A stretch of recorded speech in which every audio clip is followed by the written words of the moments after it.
ओम नमो भगवते वासुदेवाय। ओम नमो भगवते वासुदेवाय। ओम नमो भगवते वासुदेवाय। श्रीमद् भागवतम तीसरा कैंटो 25वां अध्याय और 33rd श्लोक।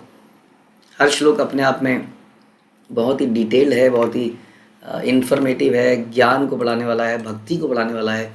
इसलिए हम लोग जनरली एक एक श्लोक ही कर पा रहे हैं। हाँ, तो हमें कोई ऐसा हबड़ा दबड़ी नहीं बची है। वी वांट टू लर्न कि कपिल भगवान ने देवहूति से क्या क्या कहा। This was very one of the very favourite topic of Srila Prabhupada. इसके लिए उन्होंने अलग से एक किताब भी लिखी, कपिल भगवान की शिक्षाएं। तो एक एक श्लोक में बहुत सारी शिक्षाएं छुपी हुई हैं। तो आज भगवान क्या शिक्षा देते हैं।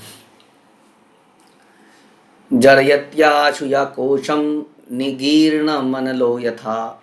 भक्ति जीवात्मा के सूक्ष्म शरीर को बिना किसी अतिरिक्त प्रयास के उसी प्रकार विलय कर देती है जिस प्रकार जठराग्नि खाए हुए भोजन को पचा देती है। तो जब हम पेट में कुछ खाते हैं, हाँ हम खाते हैं तो पेट में एक अग्नि होती है जिसको जठराग्नि कहते हैं, राइट। तो ये अग्नि है।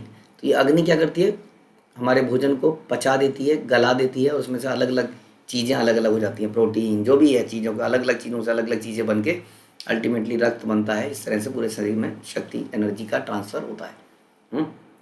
तो ये काम हमारी जठराग्नि करती है, अपने आप कर देती है, हमें कुछ करना नहीं पड़ता इसके लिए, राइट।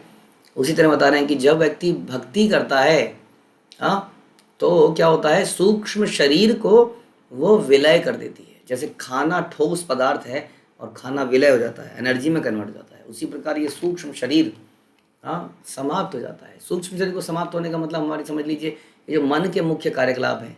सूक्ष्म शरीर में क्या क्या होता है, मन, बुद्धि, अहंकार, ये तीन चीज़ें हमारे सूक्ष्म शरीर में आती हैं।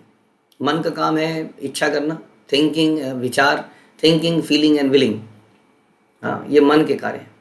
बुद्धि का काम है, कार्य है discrimination between right and wrong and determination. और उसके बाद है अहंकार। अहंकार, who am I this body, I am this body, this is false ego and the correct ego is I am part and parcel of Krishna, eternal servant of Krishna. That is correct ego. So basically we are talking about false ego. तो मन, बुद्धि और अहंकार, ये तीन है सूक्ष्म शरीर। वास्तव में ये सबसे बड़े कल्प्रिट हैं, क्योंकि हम कहते हैं कि शरीर के साथ हम भगवान के धाम में नहीं जा सकते। तो शरीर तो हम त्याग देते हैं, तो शरीर त्याग के आत्मा मुक्त हो जानी चाहिए कायदे से, राइट। हम कहते हैं कि आत्मा इस शरीर के अंदर बंद है, आवरण है उसके ऊपर। लेकिन जब ये शरीर मर जाता है, जब इसको जला दिया जाता है या गला दिया जाता है, तब तो आत्मा को फ्री हो जाना चाहिए ना कायदे से, and should go back to God it. लेकिन फिर भी आत्मा फ्री नहीं होती। क्या कारण है, क्योंकि ये सूक्ष्म शरीर नहीं जलता है, ये सूक्ष्म शरीर नहीं गलता है। ये इतना सूक्ष्म है, ये मन इतना सूक्ष्म है मुख्यतः। तो ये मन के अंदर वो सारी इच्छाएं अभी जीवात्मा की हैं जो उसने अभी अनंत काल से करी हैं, जो रोज़ हम पैदा करते हैं अपने अंदर। अब क्या होता है, एक तरह से एक भूत है, जैसे भूत के अंदर बहुत सारी इच्छाएं हैं लेकिन शरीर नहीं है, तो उसको फिर एक और शरीर दिया जाता है, सटल बॉडी। भूत के अंदर क्या होता है, अगर हम माने तो भूत के अंदर यही सटल, ग्रॉस बॉडी तो चली गई भूत की, अब सटल बॉडी रह गई जिसके अंदर इच्छा है। अब इच्छा पूरी नहीं हो पाती है, शरीर होता नहीं है तो दूसरों को तंग करता है, क्योंकि इच्छा तो है, किसी शरीर में घुसने का प्रयास करता है इत्यादि। हाँ, तो जनरली ऐसा कम होता है, कोई बहुत ही घृणित कार्य करने पर कोई व्यक्ति भूत पिशाच बनता है, नहीं तो वो आत्मा एक दूसरे शरीर में डाल दी जाती है उसी मन बुद्धि के साथ। तो सबसे बड़ी समस्या ये शरीर से भी ज़्यादा है, ये मन, ये बुद्धि और ये अहंकार। इसका विलय कैसे होगा। शरीर तो समय आने पर मर जाता है, लेकिन ये कैसे, ये समय आने पर नहीं मरते हैं क्योंकि ये सूक्ष्म शरीर है। इसलिए बता रहे हैं कि इसके लिए भक्ति करनी पड़ेगी। भक्ति जीवात्मा के सूक्ष्म शरीर को विलय कर देती है बड़ी आसानी से, जैसे कि जठराग्नि हमारे भोजन को विलय कर देती है। इसलिए भक्ति करने से ये लाभ है। कोई कहे क्या लाभ है, क्या दिखाएं आपको लाभ। संसार में जितने भी कष्ट हैं वो सूक्ष्म शरीर से, जानते हैं आप, हमारे ग्रॉस बॉडी में भी तकलीफ आती है, शरीर के अंदर जिसको हम जला देते हैं, इसके अंदर बीमारियां होती हैं, विनो, थकान होती है, कट जाता है, जल जाता है, इसके अंदर तो समस्याएं हैं। लेकिन इससे अधिक बड़ी समस्या होती है मेंटल प्रॉब्लम्स, स्ट्रेस, एंग्जाइटी। एक स्वस्थ दिखने वाला शरीर भी अपने आप को पंखे में टांग लेता है कई बार, बिकॉज ऑफ एंग्जाइटी। हाँ, ये सूक्ष्म शरीर सबसे बड़ी समस्या है। इसीलिए संसार को सुखी करना है तो अस्पतालों से काम नहीं चलेगा, क्योंकि अस्पताल केवल उसके ग्रॉस बॉडी को ठीक कर रहे हैं, लेकिन हमारी ग्रॉस बॉडी में भी बीमारियां होने के पीछे ये सूक्ष्म शरीर होता है। हाँ, जैसे कि जितना ज़्यादा स्ट्रेस होगा उतनी ज़्यादा और सारी बीमारियां हो जाएंगी, है ना। तो वो स्ट्रेस खत्म होता है जब हम आध्यात्मिक ज्ञान लेते हैं, जीवन के मूल्य को समझते हैं, जीवन के पर्पस को समझते हैं, तो हम एकदम स्ट्रेस फ्री होने लगते हैं। तो इसलिए आध्यात्मिकता में, भक्ति में ये लाभ है कि हमारा सूक्ष्म शरीर विलय होने लगता है, समाप्त होने लगता है, और हमारा आध्यात्मिक शरीर जागृत होने लगता है। तो ये सूक्ष्म शरीर के समाप्त होते ही अब जब ये शरीर छूटेगा अब की बार, तो व्यक्ति दूसरे शरीर में नहीं जाएगा, क्योंकि उसने अपने सूक्ष्म शरीर को विलय कर लिया है, उसको टोटली आध्यात्मिक कर लिया है। इसलिए अब वो आध्यात्मिक शरीर को प्राप्त करेगा। ये बता रहे हैं, बहुत ही इंपॉर्टेंट बात है और समझने की बात है। हम लोग इस शरीर में ही कुछ ना कुछ करने में लगे रहते हैं। हम लोग जितने भी पूजा पाठ करते हैं, हमारा क्या उद्देश्य होता है? उद्देश्य ये होता है ना कि हम सोचते हैं सर पे कुछ लगा दो, भभूत लगा दो, शरीर में भभूत लगा दो, तिलक लगा दो। कई लोग कहते हैं तिलक, तिलक के ऊपर बड़ा फोकस होता है। हम जो तिलक लगाते हैं वो भगवान के चिन्ह है, ये भगवान के चरण है। हमारा पर्पस यहाँ पे कुछ जादू टोना नहीं है कि इस एरिया में हमने कोई जादू टोना कर रखा है, या शिखा पकड़ के हमने कोई वहाँ अपनी शक्तियों को शिखा में छुपा रखा है। हाँ, तो अधिकतर पूजा पाठ में शरीर को सेंट्रिक बनाया जाता है। हमारे इस प्रोसेस में हम समझते हैं कि शरीर तो शुद्ध करना ही है, लेकिन शरीर शुद्ध होता है जब मन शुद्ध होता है। तो मुख्य प्रोसेस है इस सटल बॉडी को शुद्ध करना, इस सूक्ष्म शरीर को शुद्ध करना, यानी कि मन, बुद्धि, अहंकार को शुद्ध करना, और उसके लिए भक्ति करना नितांत अनिवार्य है। क्योंकि इस ग्रॉस शरीर को शुद्ध करने के लिए हम प्रसाद पाते हैं। आम लोग खाना खाते हैं, भक्त लोग प्रसाद पाते हैं, ताकि ये ग्रॉस बॉडी अंदर से शुद्ध हो, क्योंकि जैसा खाए अन्न वैसा हो जाए मन, हम जानते हैं इस बात को। तो जैसा हम आहार लेते हैं, जैसे हम लोगों के साथ, तो एक तो हो गया ये वाला आहार। हाँ, और उसके अलावा सूक्ष्म शरीर का आहार क्या है? हाँ, इस मन का आहार क्या है, बुद्धि का आहार क्या है? तो उनका आहार ये खाना नहीं हो सकता है, रोटी चावल नहीं हो सकता है। तो उसका कैसे इलाज, उसको शुद्ध करने के लिए हमें क्या करना पड़ता है? हमें श्रवण करना पड़ता है। जैसे हम सो जाते हैं, जब हम सो जाते हैं तो हमारा शरीर सो रहा होता है, लेकिन हमारा मन नहीं सो रहा होता है, क्योंकि हमें स्वप्न आते हैं, राइट। और जब हमें कोई आवाज़ मारता है हरे कृष्णा, हाँ, तो हमें कौन जगाता है? हमें वो सूक्ष्म शरीर जगाता है, उठो भाई उठो, उठो भाई उठो, आवाज़ आ रही है। यानी कि मन हमेशा जागृत रहता है, बुद्धि हमेशा चल रही होती है, सोते हुए भी। तो इसलिए सोते हुए को कैसे जगाते हैं? आवाज़ से जगाया जाता है। उसी तरह से इस सूक्ष्म शरीर को शुद्ध करने के लिए हमें शब्द से शुद्ध करते हैं, हम शब्दों से, हाँ, प्रवचन से, श्रवण से, भागवतम का, भगवद गीता का। तो इस प्रकार से भक्ति करने से ये सूक्ष्म शरीर का छुटकारा मिल सकता है। उसके बाद न एक आत्मताम में स्पृहंत के चिन्मत्पाद सेवया अभिरतः मद इह ये अन्योन्यतः भागवतः प्रसज्य सभा जयन्ते मम पौरुषाणि।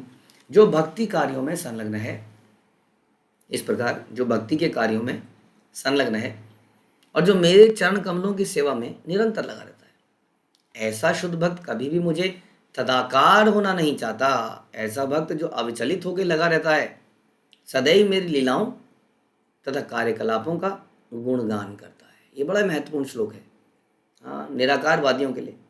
क्योंकि निराकारवादी ऐसा सोचते हैं, हाँ, कि अभी तो हम शरीर हैं, लेकिन जब हम मुक्त हो जाएंगे तो हम भगवान बन जाएंगे।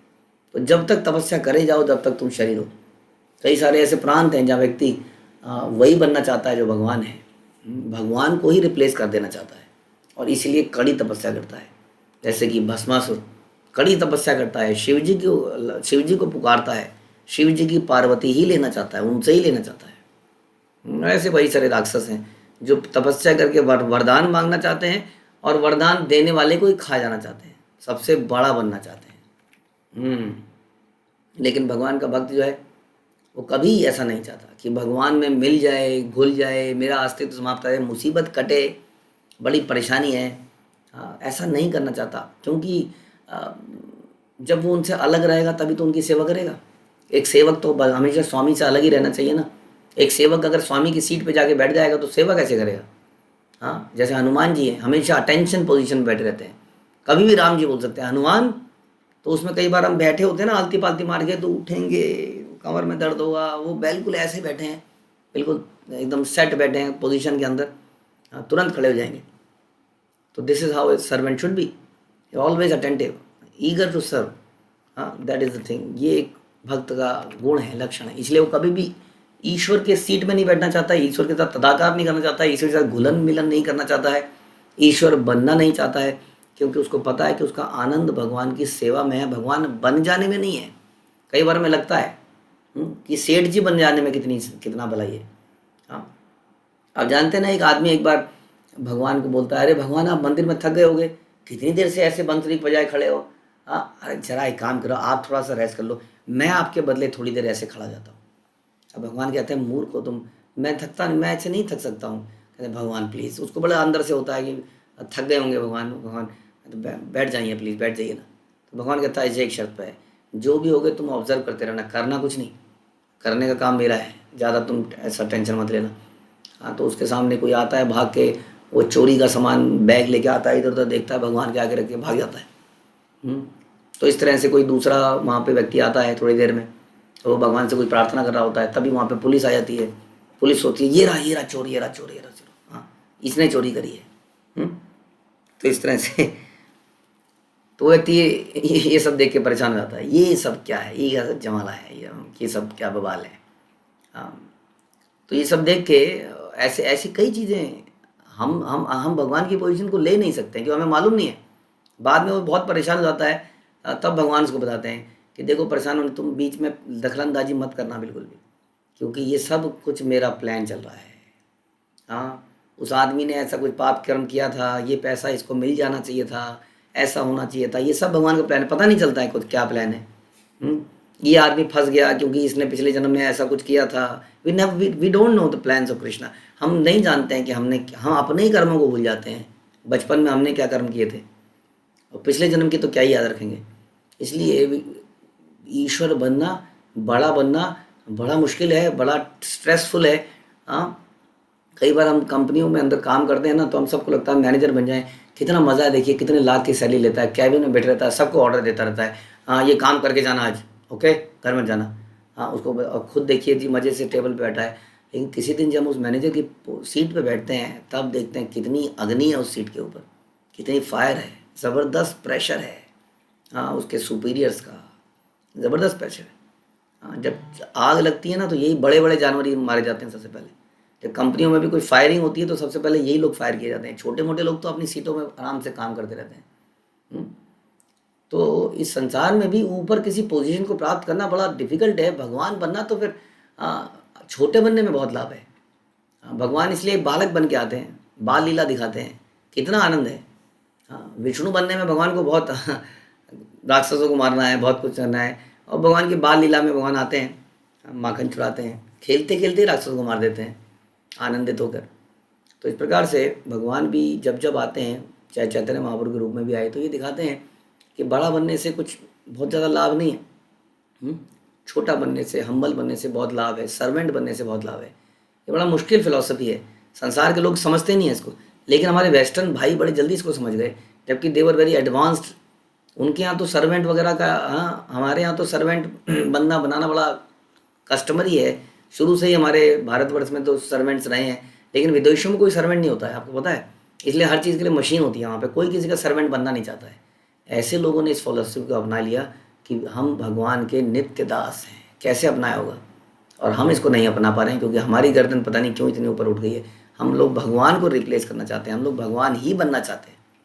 हाँ, यहाँ बता रहे हैं कि शास्त्रों में 5 प्रकार की मुक्ति लिखाई गई है। इनमें से एक है भगवान के साथ तादात्म्य है, मतलब मिल जाना, एकात्म हो जाना, कई कई नामों से जानी जाती है, विलीन हो जाना। जैसा पिक्चरों में दिखाते थे ना कि आत्मा एक ज्योति निकली और भगवान की ज्योति में घुस गई, इसको कह रहे हैं। भक्त कभी भी ऐसी मुक्ति स्वीकार नहीं करता। और भी 4 प्रकार की मुक्ति है। वो है वैकुंठ को जाना, हाँ, भगवान के धाम में रहना, मतलब भगवान की संगति करना, भगवान का सा ऐश्वर्य प्राप्त करना, और भगवान जैसा रूप स्वरूप प्राप्त करना। हाँ, तो इसके बारे में आगे भी चर्चा आएगा। लेकिन जो केवल्यम है, केवल्य मतलब वही एकाकार, तदाकार, विलीन हो जाना, बताते हैं ये तो नरक से भी बुरा है। भक्त कभी इसको नहीं चाहता है, क्योंकि जब एकाकार ही कर लिया तो सर्व कैसे करेगा। जब भगवान की पोजीशन बना ली, हाँ, जैसे पौंड्रक ने बोला मैं हूँ वासुदेव। हाँ, अब बताइए, वो खुद ही वासुदेव बनना चाहता है। तो ये स्थिति बड़ी, भक्त कभी इस वाली मुक्ति को नहीं चाहता है, क्योंकि इसमें वो सेवा नहीं कर पाता है। सेवक को हमेशा सर्वेंट को स्वामी से पृथक रहना चाहिए, अपनी पोजीशन को याद रखना चाहिए कि मैं एक सर्वेंट हूँ, तो बड़ा आनंद में जीवन जिएगा। यदि बेमतलब में बड़ा बनने की कोशिश करेगा ना, तो वो हमारी औकात नहीं होती है। जैसे कि एक होता ना कि वो तेंदुआ या पता नहीं कोई लोमड़ी नील के डब्बे में गिर जाती है, वो अपने आप को जंगल का राजा बना देती है। एक दिन बारिश आने पर उसका नील धुल जाता है, तब उसकी पिटाई होती है खूब। तो हम जो है हमारी पावर से हम बहुत सूक्ष्म हैं, हमें इतना बड़ा बनने का प्रयास नहीं करना चाहिए, बल्कि उस बड़े के प्रति सर्वेंट भाव को जागृत करना चाहिए। हाँ, यहाँ बड़ा प्रभुपाद और भी थोड़ा सा लिख रहे हैं। वो कहते हैं कि ऐसे अनेक तथाकथित भक्त हैं जो सोचते हैं कि बद्ध अवस्था में हम भगवान की पूजा करते हैं और मुक्त अवस्था में हमें पूजा करने की जरूरत नहीं है। ये तो हम बद्ध हैं ना, इसलिए भगवान की पूजा करने की जरूरत है। जब मुक्त हो जाएंगे तो हम भी ईश्वर बन जाएंगे। उनका कहना है कि चूंकि परमेश्वर निराकार है, इसलिए काम चलाने के लिए हम निराकार परमेश्वर को साकार रूप में ले आते हैं। हाँ, किंतु मुक्त होते ही पूजा बंद हो जाती है। यह सिद्धांत मायावादी दर्शन द्वारा रखा जाता है। हाँ, वस्तुतः निर्विशेषवादी परम पुरुष नहीं, परम पुरुष में नहीं, अपितु उनके शारीरिक ज्योति ब्रह्म ज्योति में समाहित होते हैं। वो वही बन जाना चाहते हैं, भगवान बन जाना चाहते हैं ऐसे लोग। यद्यपि ये ब्रह्म ज्योति उनके शरीर से भिन्न नहीं है, लेकिन शुद्ध भक्त कभी भी ऐसा नहीं चाहते। वो तो भगवान की सेवा करना चाहते हैं और भगवान की लीलाओं का वर्णन करना चाहते हैं। लेकिन मायावादी क्या कहते हैं? मायावादी कहते हैं जो भगवान की लीलाएं हैं ना, ये वास्तव में क्या है? ये वास्तव में कुछ नहीं है, बल्कि क्या है? ये वास्तव में कुछ नहीं है, बल्कि कथाएं हैं, कहानियां हैं। ये लोगों को रिझाने के लिए बनाई गई है, इनको सत्य नहीं मानते हैं, ऐसा उनका मानना है। भक्तगण भगवान के कार्यकलापों का गुणगान करने में अत्यधिक अनुराग रखते हैं, किंतु मायावादी इन कार्यकलापों के बारे में सोच भी नहीं पाते हैं, क्योंकि वो ईश्वर को कोई पुरुष मानते ही नहीं है। लेकिन बिना साकार हुए कैसे भक्ति करी जाए, कैसे सेवा करी जाए किसी निराकार की सेवा, निराकार से प्रेम कैसे पैदा किया जाए? इसका मतलब भक्ति धर्म का पर्पस भगवान का प्रेम हो ही नहीं सकता, क्योंकि निराकार से कैसे प्रेम किया जाए? जब हम निराकार में घुल मिल जाना चाहते हैं तो इसमें प्रेम की बात कहाँ रही? प्रेम में तो हम किसी की सेवा करना चाहते हैं। उन्हें भगवान की अवधात्मा का कोई मान नहीं होता निराकारियों को, और भोली वाली जनता को ये गुमराह करते हैं। और भोली वाली जनता गुमराह हो भी जाती है, क्योंकि हर कोई ऊंचा उठना चाहता है संसार में। ये सबसे बड़ी प्रॉब्लम है, कोई दास नहीं बनना चाहता है। ऊंचा उठने की भावना में जब हमें ये बताया जाता है, अरे तुम भी भगवान बन सकते हो, जानते हो, कहता अच्छा कैसे, जरा बताओ। तो इस प्रकार तो कपिल मुनि ने स्पष्ट किया कि भक्ति के कार्यकलाप मुक्ति से बढ़कर हैं। हमें पंचम पुरुषार्थ कहा जाता है इसे, भक्ति को। 4 पुरुषार्थ से अलग, 4 पुरुषार्थ धर्म अर्थ काम मोक्ष इत्यादि, इनसे अलग पंचम पुरुषार्थ है भक्ति करना। तो इसी के बारे में चर्चा करी जा रही है कि हम लोग क्या करें। हम लोग इस भक्ति के बारे में चर्चा करें, जिसमें कि भगवान की सेवा, भगवान का गुणगान मुख्य विषय है। यही भक्त को सोचना चाहिए कि हम क्या हैं, जीवेर स्वरूप है कृष्णेर नित्य दास। हरे कृष्ण। श्रील प्रभुपाद की जय। ग्रंथराज श्रीमद् भागवतम की